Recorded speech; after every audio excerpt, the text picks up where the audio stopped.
How many grafts do I need? Is the first question almost everyone asks before a hair transplant. And it's also the question that gets answered dishonestly most often. The truth is, there's a real number for you, but it depends on how much hair you've lost, where you've lost it, and how much donor area you actually have to work with.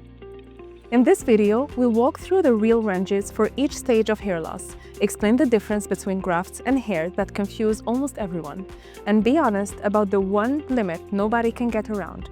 By the end, you'll be able to look at your own situation and land on a realistic number.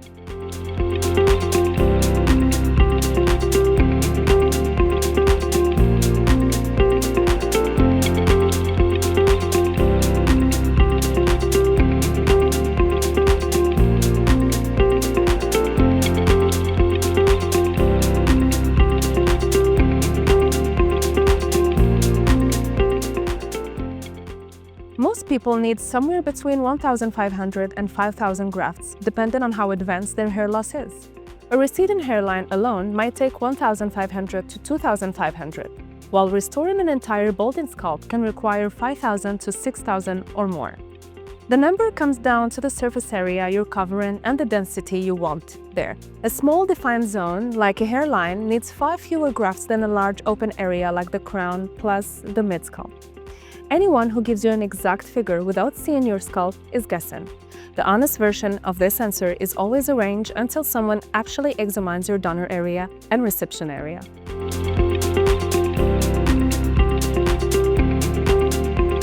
A graft is not a single hair. It's a follicular unit that naturally contains 1 to 4 hairs. On average, a graft carries about 2 to 2.5 hairs, so 3,000 grafts usually means somewhere around 6,000 to 7,500 actual hair on your head. This distinction matters because some clinics quote your hairs to make the number sound bigger, or quote grafts while you're picturing hairs. When you compare quote, make sure everyone is counting the same thing. At Vera Clinic, the number we give you is always grafts, follicular units, so you're comparing like with like.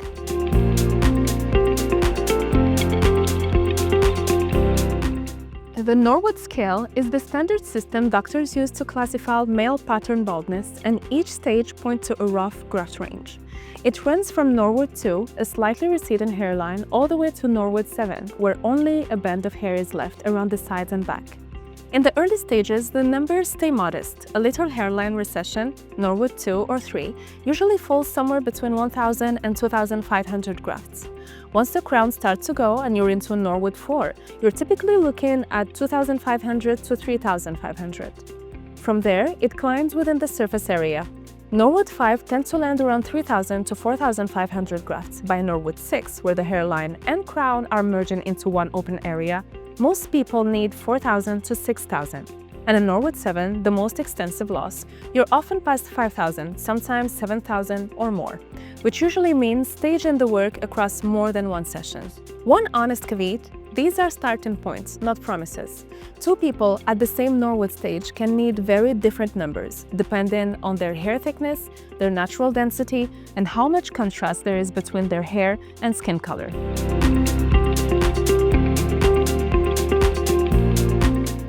The crown almost always needs more grafts than the hairline because it's a larger, rounded area where hair grows in a spiral patterns and the eye reads thinness easily. A hairline restoration might take 1,500 to 2,500 grafts, while filling the crown alone can swallow 2,000 to 3,000 on its own.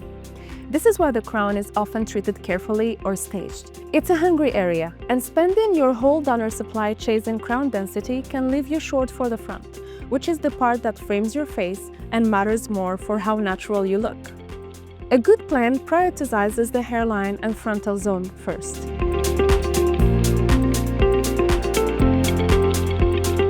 Not always, and this is the limit nobody can get around. Your donor area, the permanent hair at the back and sides of your head, is infinite, and most people can safely supply somewhere around 6,000 to 8,000 grafts total across their lifetime, with a single session usually capped around 4,000 to 5,000. If your hair loss is extensive but your donor is thin, you simply can't cover everything at maximum density. The math doesn't allow it. An honest clinic will tell you this and design a plan that uses your donor wisely, rather than promising full coverage it can't actually deliver. Over-harvesting to hit a big number permanently damages the donor area, and that can't be undone.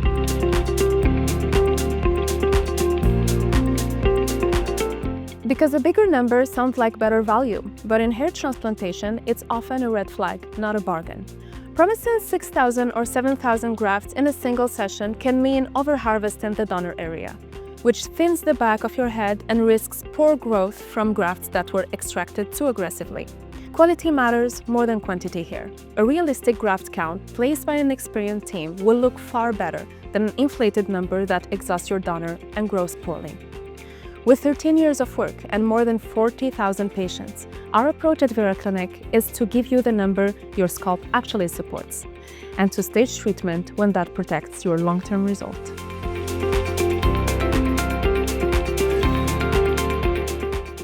It's measured, not estimated, using a proper scalp analysis. The two factors are the recipient area, how much surface you're covering and what density, and the donor area, how many grafts can be safely harvested without thinning the back and sides. We use PhotoFinder TrichoScale AI to digitally measure your donor density and map your hair loss, which turns the guesswork into real data. From there, we build a graft plan around your goals and your actual supply. You can start this remotely. Send photos for a free assessment before you ever commit to anything. So the honest answer to how many grafts do I need is a realistic range based on your Norwood stage, refined by an actual measurement of your scalp, usually somewhere between 1,500 and 5,000, with your finite donor area as the hard ceiling. Be cautious of anyone selling you a giant number with confidence and no examination. If you want a precise, no-pressure assessment, send your photos to Vera Clinic for a free graft evaluation, and we'll tell you what your scalp genuinely supports, not what sounds impressive. You can find everything about the procedure at veraclinic.net. Subscribe for more straight answers about hair restoration.